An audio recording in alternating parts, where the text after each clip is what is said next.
नमस्कार, सीएनबीसी आवाज की इस खास पेशकश में आप सभी का स्वागत है। हम हैं जयपुर में, जहां पर इनोफेस्ट का ये तीसरा एडिशन है। इनोफेस्ट एक आप कह सकते हैं स्टार्टअप मेला है, जहां पर इनोवेटर्स, स्टार्टअप एंटरप्रेन्योर्स सब एक साथ आकर इस पूरी मुहिम जो भारत में अब जोर पकड़ रही है इनोवेशन की, एंटरप्रेन्योरशिप की, उसको सेलिब्रेट करते हैं। और मेरे साथ चर्चा में आज मौजूद है क्विकर के फाउंडर प्रणय चुलेत, साथ ही अनु आचार्य जो फाउंडर है मैकमाई जीनोम की, और शरद शर्मा आईस्पिरिट के, जिन्होंने इनोफेस्ट शुरू किया। आप सभी का स्वागत है। मेरा पहला सवाल प्रणय आपसे यही होगा, हमने देखा पिछले 1.5-2 सालों में स्टार्टअप्स को लेकर काफी ज्यादा फोकस में रहा, मीडिया रही है। सरकार ने एक स्टार्टअप पॉलिसी खास तौर से फॉर्म की है। इस समय जो एनवायरनमेंट में हम देख रहे हैं, कई जगह छटनी हो रही है, कई नई आइडियाज आ रही हैं। हम किस स्टेज में हैं साइकिल के? हम अभी ये स्टार्टअप इंडस्ट्री, टेक्नोलॉजी इंडस्ट्री के इनिशियल ग्रोथ फेज में है, और जब भी कोई चीज तेजी से ग्रो करती है तो वो एकदम परफेक्टली स्टेबल ग्रोथ नहीं होती है। तो मेरा ये मानना है कि जो मैं आपसे पहले भी कह रहा था, अभी तो पार्टी शुरू हुई है, सो अगले 4-5 साल तक मुझे लगता है हमारी इंडस्ट्री ग्रो करती रहेगी। इस पे थोड़े बहुत अप्स एंड डाउन्स आ सकते हैं, बट वो तो एक इंडस्ट्री के ग्रो अप करने का हिस्सा है, तो उसमें हमें जरूरत से ज्यादा उसको एनालाइज नहीं करना चाहिए। मुझे लगता है ज्यादा एनालिसिस नहीं करनी चाहिए। लेकिन अनु, आप जिस सेक्टर से जुड़ी हुई हैं, हेल्थ केयर में, आपको क्या लग रहा है, ये सही टाइम है नई कंपनियों को सामने आने का, नए एंटरप्रेन्योर्स को नए आइडियाज पर काम करने का? बिल्कुल, हेल्थ केयर अभी उस रोड पे है जहाँ पे ये डिसीजन लेना पड़ेगा कि जो हमारी करंट हेल्थ केयर की जो स्थिति है वो सही है, या फिर हमें कम्प्लीटली दूसरा डिस्ट्रप्टिव मॉडल्स लाने हैं। तो हमने यही देखा है कि प्रिवेंटिव हेल्थ केयर स्पेस में और न्यूट्रिशन के स्पेस में काफ़ी सारी कंपनीज अभी शुरू हो रही है और होती रहेंगी। और भी लोगों को इस पे काफ़ी सोचना पड़ेगा, क्योंकि हेल्थ हम सबके ऊपर इम्पैक्ट करेगा। इसलिए ये ज़्यादा ज़रूरी है कि लोग ये सोचें कि हम अपने आप को कैसे हेल्दी रखें और कैसे अपनी आयु को लंबी कर सकें। एक टॉपिक जिस पर आप काफी चर्चा कर रहे हैं आजकल, और आपने कई लेख भी लिखे हैं, धंधा या पंगा, जहां पर लोग अपना कारोबार शुरू करने के लिए आगे आ रहे हैं। कितना आप डिसरप्शन देख रहे हैं नए मॉडल्स में? क्योंकि अब तक हमने देखा है जो भी मॉडल्स आए हैं, चाहे वो फ्लिपकार्ट हो, स्नैपडील हो, वो सारे मी टूज रहे हैं। हमारा बहुत स्ट्रांग एक एंटरप्रेन्योरशिप कल्चर है। हम राजस्थान में बैठे हुए हैं, तो कह सकते हैं कि इंडिया में सक्सेसफुल एंटरप्रेन्योर्स हुए हैं वो धंधा एंटरप्रेन्योर्स हैं। वो वी शुड रिस्पेक्ट देम, क्योंकि बहुत उन्होंने अचीव किया है। पर जो सिलिकॉन वैली मॉडल है वो पंगा मॉडल है। वो कहता है कि स्टेटस को चेंज करें, और वो इंडियन कंपनी और इंडिया जो है वो उन कंट्रीज में, बहुत फ्यू कंट्रीज में है जो ये एम्ब्रेस कर रहा है। इजराइल में हो रहा है, ऑफ कोर्स सिलिकॉन वैली में हो रहा है, अमेरिका में भी सिर्फ सिलिकॉन वैली में हो रहा है, ये नहीं कि कई जगह हो रहा है। यूरोप में बहुत कम है इस तरह। इंडिया ब्लेस्ड है ये पंगा एंटरप्रेन्योरशिप में, तो इसको अब ज्यादा सपोर्ट मिलनी चाहिए, और लोगों का माइंडसेट उसके ऊपर अगर ज्यादा फोकस करेगा तो इंडिया एक स्टार्टअप पावर बन सकती है। लेकिन अनु, क्या हम इक्विप्ड हैं उस पंगा माइंडसेट के लिए? क्योंकि सरकार ने एक बड़ी लंबी चौड़ी स्टार्टअप पॉलिसी का ऐलान जरूर किया, कुछ अच्छी बातें थी, कुछ ऐसे अभी भी लूप होल्स वहां पर नजर आए हैं। क्या वो काफी है पॉलिसी, या फिर it's an ongoing process? Policy से कभी सिर्फ केवल स्टार्टअप्स नहीं होते हैं। हमेशा स्टार्टअप्स इंस्पायर होते हैं प्रॉब्लम से, और प्रॉब्लम्स हमारे देश में काफ़ी है। और सिर्फ ये लोगों को ये भरोसा होना चाहिए कि वो उस प्रॉब्लम को सॉल्व कर सकें। एंड वो माइंडसेट की बात जो शरद ने अभी बताई कि हम अगर ये प्रॉब्लम सॉल्व कर सके, तो ये सब सोचने की बात है कि हम कर सकते हैं। पहली बात ये है कि पैशन है क्या उस प्रॉब्लम को सॉल्व करने का, और दूसरा ये है कि अगर पॉलिसीज अच्छी हो तो ईजी हो जाता है, लेकिन उससे कभी एंटरप्रेन्योर्स नहीं बनते हैं। उससे हो सकता है शुरू में थोड़े बहुत इंस्पायर हो सकते हैं, थोड़ा जॉब से निकल के स्टार्ट करेंगे, लेकिन अगर किसी को सही में कुछ करना है, ये काफ़ी लंबी जर्नी है। आप क्या कहेंगे, जो पॉलिसी आई है वो इकोसिस्टम को और बढ़ावा देने के लिए पर्याप्त है? एटलीस्ट अच्छी शुरुआत है। लेकिन हमने देखा है एटलीस्ट 2015 के फर्स्ट हाफ तक प्रणय, फंड फ्लो की कमी बिल्कुल नहीं थी, और उसके बाद पूरा एनवायरनमेंट बदल गया। आप कई बड़े एंटरप्रेन्योर्स के साथ मिलते जुलते हैं, वीसीज से आपकी बातचीत होती है। इस समय इंडियन स्टार्टअप इकोसिस्टम को लेकर वीसीज के मन में चल क्या रहा है? नहीं, एक तो ये जो अभी सेंटिमेंट थोड़ा चेंज हुआ है हमारे इंडस्ट्री का, उसमें थोड़ा सा एक ग्लोबल इन्फ्लुएंस भी है, क्योंकि ग्लोबली थोड़ा टेक्नोलॉजी इंडस्ट्री का सेंटिमेंट थोड़ा चेंज हुआ है। पर मुझे नहीं लगता किसी को जो मैक्रो पिक्चर है, बड़ी पिक्चर है, बिग पिक्चर, उस पर किसी को डाउट नहीं है। सिर्फ ये है कि इन्वेस्टमेंट थोड़े हो सकता है कम हो अगले 1 साल में जितने हो रहे थे उससे, लेकिन एक तरह से इंडस्ट्री के लिए अच्छा भी है। क्या वो आप सेंस कर रहे हैं, अगर आपने फंड रेज करने हैं, क्या VCs are they holding back? थोड़ा आई थिंक जो कंपनीज अभी एक्टिवली फंड रेज कर रही होंगी उनके लिए डेफिनेटली थोड़ा सा चैलेंजिंग होगा माहौल, लेकिन जैसा मैं कह रहा था, आई थिंक एक तरह से ये इकोसिस्टम के लिए अच्छा भी है, इस इंडस्ट्री के लिए। क्योंकि क्या होता है कि जब मतलब वो भीड़ चाल होती है ना, पहले सबको करना है तो सब जरूरत से ज्यादा पैसा आने लग जाता है, तो उससे क्या कुछ इररिस्पॉन्सिबल इन्वेस्टमेंट भी होने लगते हैं। आई थिंक वो फेज जा रहा है अब। So now industry is becoming disciplined again, जो अच्छी बात है किसी भी इंडस्ट्री के लिए। अल्टीमेटली ये अखबारों में हम ये वैल्यूएशंस, इतने बड़ी चीज ये सब सुनते रहते हैं। अल्टीमेटली जो बिजनेस बनता है वो वैल्यूएशन से तो बनता नहीं है, लॉन्ग टर्म में देखें तो वो बनता है एक्चुअल रेवेन्यू, प्रॉफिट, इन चीजों से।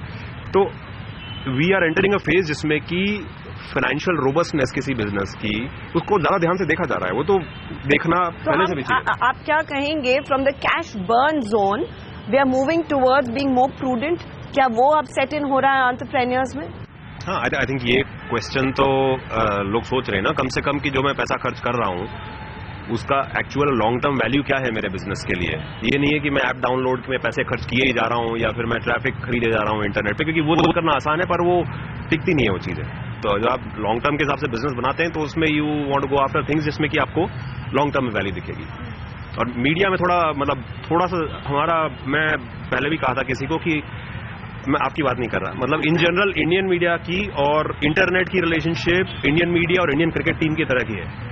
जो अच्छा करते हैं तो मतलब भगवान है, और अगर थोड़ा सा कम अच्छा करें तो फिर उनके जैसा कोई हैवान नहीं। तो थोड़ा सा मतलब हमें उस चीज से केयरफुल रहना चाहिए। ये जो हैवान वाली बात निकल कर आई है और प्रणय ने कहा, पिछले 8 महीनों में मैंने नोटिस किया है हर बड़ी कंपनी, अब आप तो हम स्टार्टअप्स तो कह नहीं सकते, फ्लिपकार्ट, स्नैपडील और क्विकर जैसी कंपनियों को यूनिकॉर्न्स हैं, लेकिन छटनी पर काफी ज्यादा फोकस हो रहा है।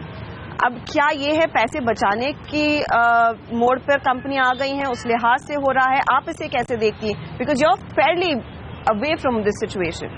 करेक्ट, लेकिन ये मेरा सेकंड स्टार्टअप है, तो मैंने आप उस साइकिल से मैं ऑलरेडी देख चुकी है। तो ये असल में जो पहले बार जब शुरू करते हैं तब सोचने का ढंग थोड़ा अलग होता है, दूसरी बार जब करते हैं तो थोड़ा अलग होता है, क्योंकि लास्ट में यही पता रहता है कि कैश फ्लो किंग रहती है। तो जब तक कस्टमर से पैसा नहीं आता है तब तक आपका बिजनेस सही नहीं चल रहा है।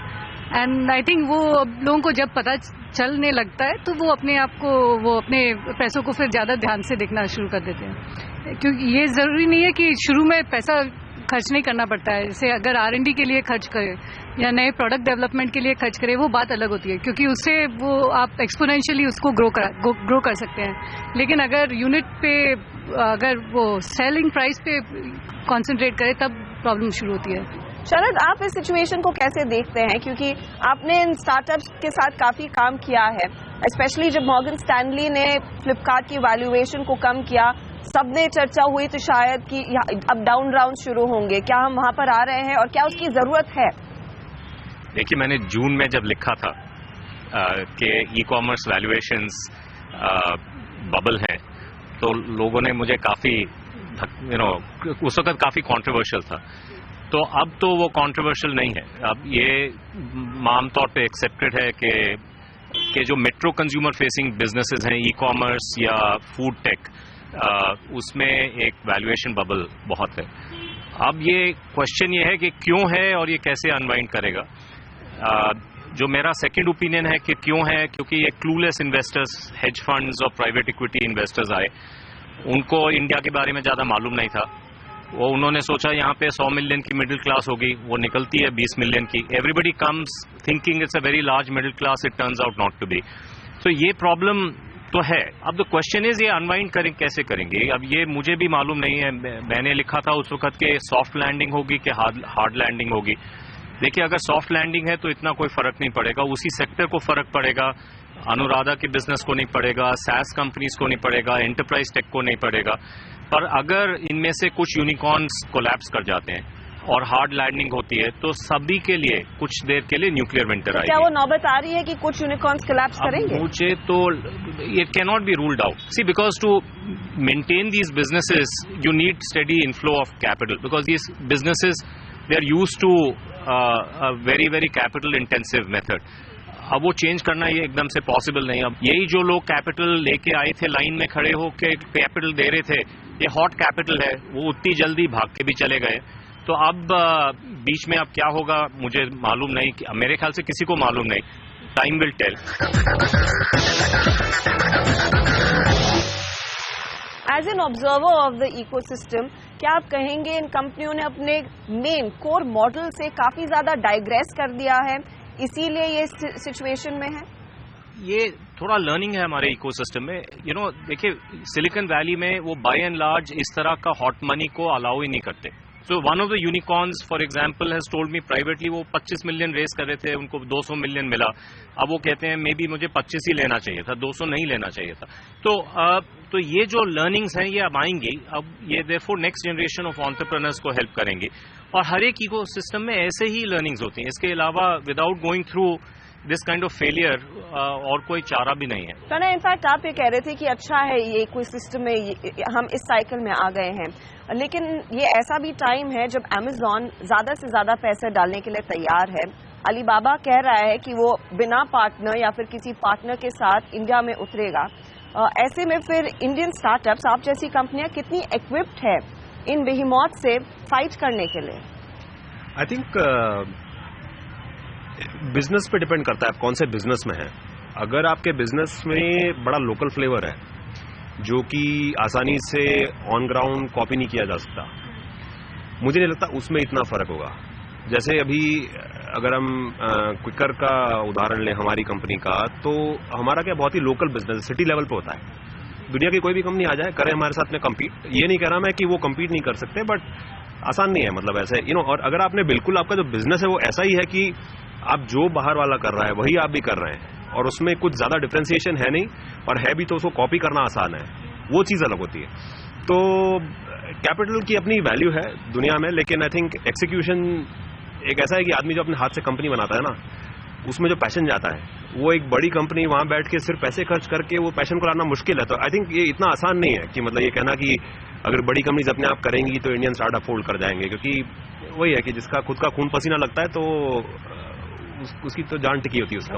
ये इनफैक्ट आपके एंटरप्रेन्योर्स के नजरिए से बात हुई, लेकिन अनु मैं आपसे समझना चाहूंगी एज एन एम्प्लॉयर, क्या आप लोग ज्यादा से ज्यादा आप लोगों को हायर करने के लिए समय तैयार है, या फिर हम देखेंगे कूल ऑफ पीरियड रहेगा? क्योंकि पिछले 2 सालों में आप किसी भी प्लेसमेंट सेल से बात करें, सब बहुत अकड़ से बोलते थे कि हमारे यहाँ पे तो बड़े स्टार्टअप्स आए हैं प्लेसमेंट के लिए, which was missing this time in the placement rounds.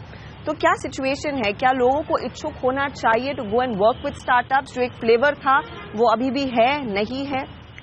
I think startups के लिए थोड़ी अलग ही डीएनए चाहिए लोगों को जो स्टार्टअप्स में काम करते हैं, क्योंकि हर एक टिकता नहीं है स्टार्टअप में, क्योंकि वो एक तो वो पैशन चाहिए और एक थोड़ी सी अलग सोच होनी चाहिए।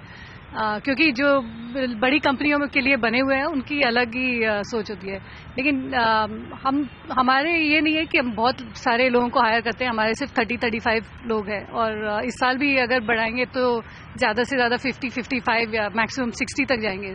तो हमारी रिक्रूटमेंट ज़्यादा नहीं है, लेकिन ये है कि जो आते हैं उनको बड़ी सोच के लेते हैं कि कौन से फिट होता है हमारे कल्चर से, किसके जेनेरिक मेकअप में ये लिखा है कि मैपमा जीनोम के लिए काम करे। शरद, यही सवाल आपसे, जो फायर एंड हायर की पॉलिसी है वो हर स्टार्टअप साइकिल में होती है, चाहे हम इजराइल में बैठे हों, सिलिकॉन वैली में, या फिर भारत में, लेकिन क्या इसको अनड्यू मीडिया अटेंशन मिली है ऑफ लेट, इसीलिए इतना बड़ा हवा हो गया है, या फिर वाकई में हमने देखा है कि काफी डाउन साइजिंग हुई है और शायद ये डाउन साइजिंग की शुरुआत है? नहीं, स्टार्टअप्स में तो अप एंड डाउन रहेगा ही, वो तो अनडाउटेबल बात है।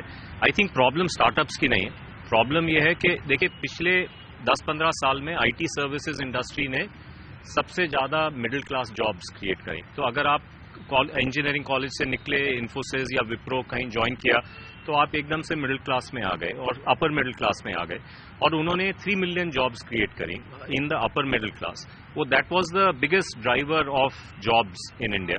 वो जो इंजन है वो खत्म हो रहा है, तो इसीलिए लोगों में अब एक एक तरह से कंफ्यूजन है कि आप कहाँ जाएं। तो उनको स्टार्टअप एक ऑप्शन नजर आ रही है, बट स्टार्टअप्स उस स्पेस पे अभी नहीं हायर कर सकते जिस स्पेस पे आईटी सर्विसेज इंडस्ट्री कर रही थी। तो लोगों को कंफ्यूजन है अब कहाँ जाएं, बिकॉज इस वक्त उस तरह की जॉब्स अवेलेबल नहीं है बाय एंड लार्ज। और इस डर के बीच प्रणय, फिर मैं आपसे समझना चाहूंगी, क्या हम देखेंगे मार्केट में कुछ और कंसोलिडेशन होगा? जैसे आपने कॉमन फ्लो को एक्वायर किया, क्या हम इस तरह के और डील्स होते देखेंगे which will perhaps be healthier for the system?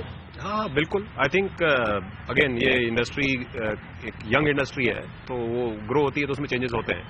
तो कोई डाउट ही नहीं है कि अगर कोई कंपनीज हैं जिनके पास में कैपिटल कम है और वो फंड रेज नहीं कर पा रहे, उनका जो भी टर्म्स उनके मन के टर्म्स हैं उस पर, तो ऐसा फिर से हो सकता है। पर मुझे एक इम्पॉर्टेंट चीज मैं कहना चाहता हूँ, आपके जो प्रश्न है वो उसका जो सेंटिमेंट है ना, वो आई थिंक थोड़ा सा एग्जैजरेटेड है मेरे असेसमेंट से। मतलब अगेन इंडस्ट्री में चेंज हो रहे हैं, बट ये इंडस्ट्री रहेगी और अभी जितनी बड़ी है उससे मुझे पूरा यकीन है ये इंडस्ट्री रहेगी।